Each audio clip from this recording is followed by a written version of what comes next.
La prochaine rentrée académique s'annonce sous de bons auspices à l'université de Kinshasa. La réhabilitation des résidences universitaires qui hier encore passaient pour une simple vue d'esprit est aujourd'hui une évidence. L'essentiel du travail a été au grand enchantement des étudiants qui déjà piaffent d'impatience pour renouer avec la vie de home dont ils ont été privés depuis janvier 2021 à la suite de leur déguerpissement forcé dans la foulée du mouvement de protestation enclenché contre la hausse des frais académiques. Nous souhaiterons que le chef de l'État revoie cette situation afin qu'il ouvre ses homes le plus vite possible pour que nous soyons logés une fois de plus. Et si je pouvais ajouter quelque chose par rapport à nos transports, il y a des étudiants qui souffrent énormément. Je pense que nous n'avons pas assez de bus pour l'UNIKIN. Et puis, déjà, les coûts de transport nous pèsent énormément. Nous ne sommes plus au home, nous sommes obligés de faire des allers-retours. Et je pense que ça pèse vraiment sur les étudiants. Si les chefs de l'État pouvaient revoir cela le plus vite possible, ça nous aiderait à évoluer et à nos petits qui sont derrière nous à étudier dans des conditions qu'il faut. Il y a toutefois des préalables à satisfaire avant la remise officielle de home à leurs bénéficiaires.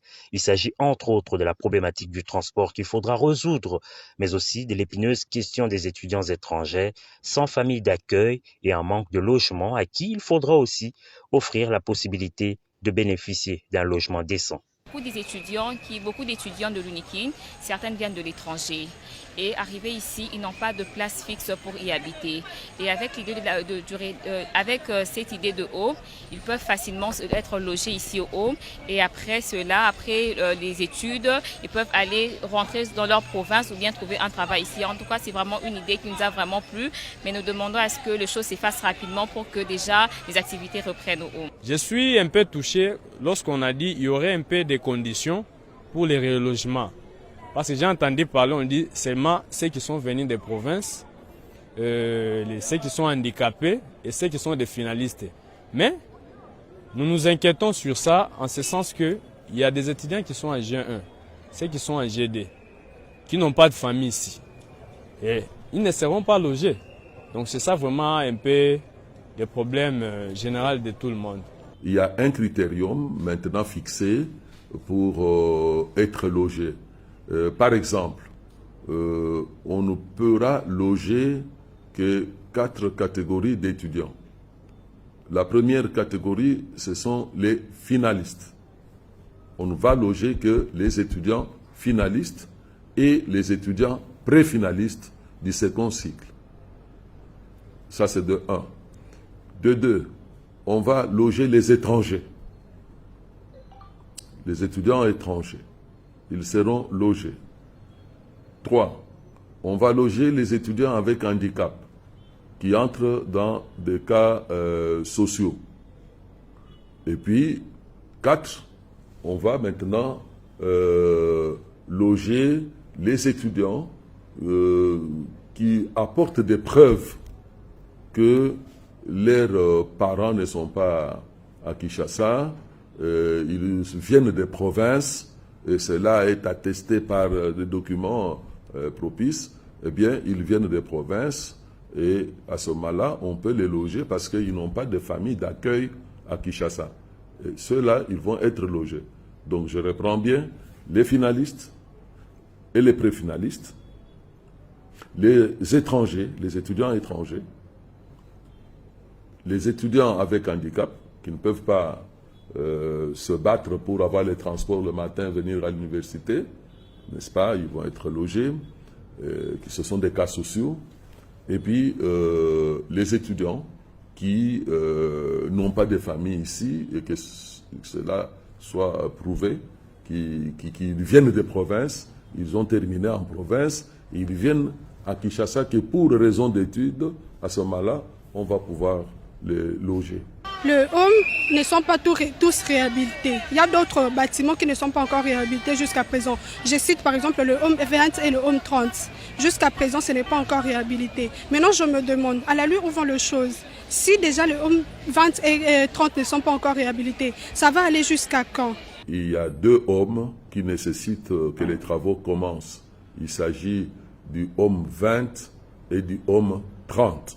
Pour le secrétaire général administratif, la remise de ces infrastructures à leurs bénéficiaires est soumise à un certain nombre de préalables, dont l'équipement de chambres, afin de mettre les étudiants dans des conditions d'études confortables. Ce que l'on a souhaité, c'est que les homes retapés, que les étudiants ne puissent pas les occuper en amenant les équipements de la cité. C'est-à-dire, il fallait éviter que chaque étudiant amène son petit réchaud, il fallait éviter que chaque étudiant amène son lit. Alors là, ce n'était pas nécessaire. Les équipements sont déjà là, dans les homes, et maintenant, après équipement, dès que on nous remet les homes, maintenant, on va s'adresser à la hiérarchie pour recevoir des instructions relatives au logement des étudiants. Au-delà des préoccupations purement académiques, la maintenance de ces infrastructures ainsi que la sécurité du site constituent un tout autre challenge pour lequel le comité de gestion de l'UNIKIN se doit de rassurer. La garde universitaire, qui a besoin de 1000 unités pour être opérationnelle, n'en compte actuellement que 270, ce qui ne garantit pas l'efficacité attendue de cette structure. Entre-temps, l'état dans lequel se retrouve le Home Plateau, à peine réhabilité, laisse perplexe tout visiteur et soulève des questionnements quant à la gestion efficiente de ces ouvrages à moyen terme. De quoi interpeller les autorités académiques ainsi que le ministère de l'Enseignement supérieur et universitaire sur le besoin d'assainir le site en instituant une brigade de salubrité le plus rapidement possible. Si la hiérarchie dit que c'est l'université qui va pouvoir entretenir les hommes, gérer tout ça, on le fera, mais moyennant renouvellement du personnel de l'université qui a trop vieilli pour assumer les travaux d'entretien des hommes. C'est du grand travail. L'augmentation du nombre d'auditoires aura cependant un effet d'entraînement sur le volume de la masse estudiantine à gérer dans le home. Tout est en train d'être fait progressivement et déjà un début de solution a été trouvé du côté de la restauration avec l'aménagement des endroits appropriés pour la cuisine. Donc nous avons vraiment un problème des auditoires. Parfois nous venons comme aujourd'hui là. Il y a cours main, nous on n'a pas étudié parce qu'il n'y a pas d'auditoire. Donc le président de la République en tout cas, vraiment il y a ajout des nombres d'étudiants chaque année, mais il n'y a pas de bâtiments aussi. On doit renouveler aussi des bâtiments. On doit voir vraiment les problèmes des auditoires. Il n'y a pas des auditoires. En tout cas, c'est pour cela que nous sommes impatients d'attendre les relogements des homes. De tous les homes retapés, particulièrement aux 8 blocs du home plateau des étudiants, là, on a réaménagé et aménagé les sous-sols qu'on appelait anciennement caves, qui sont devenus des auditoires pour étudiants. Vous savez, parfois les gens se demandent pourquoi est-ce que l'université de Kinshasa reste toujours en retard dans l'exécution de différents calendriers académiques. C'est justement parce qu'on n'a pas suffisamment d'auditoires. Cette université avait été construite pour recevoir 6 facultés et à peu près 3000 étudiants. Alors maintenant, nous sommes à 32 000 étudiants. 32 000 étudiants et nous sommes à 12 facultés, grandes facultés. Et dans la plupart de temps, on n'a pas suffisamment d'auditoires pour toutes ces facultés. Donc, les étudiants, parfois, étudient à tour des rôles, par manque d'auditoire. Mais avec la réhabilitation entreprise par le chef de l'État, nous avons gagné et les hommes des étudiants et une quarantaine d'auditoires, ce qui va permettre à beaucoup de facultés d'avancer très vite pour chaque fois terminer les années académiques à temps et ne pas les rendre élastiques. Alors, les auditoires sont là. On va bientôt les équiper avec des chaises et des tableaux et les étudiants vont commencer à les fréquenter pour aussi avancer avec les enseignements. C'est nos congratulations en premier lieu au président de la République, d'avoir un peu songé quand même un peu aux étudiants qui ont tant paupérisé par des conditions malades, des microbes. Maintenant, depuis que nous étions un peu déguerpis, on loue un peu aux environs en diagonale. Mais nous sommes quand même dans l'impécuniosité, dans une période quand même un peu de la sécheresse. Là, on ne sait pas faire face quant au loyer. Et payer chaque fin du mois, par rapport quand on paye un peu une année du home.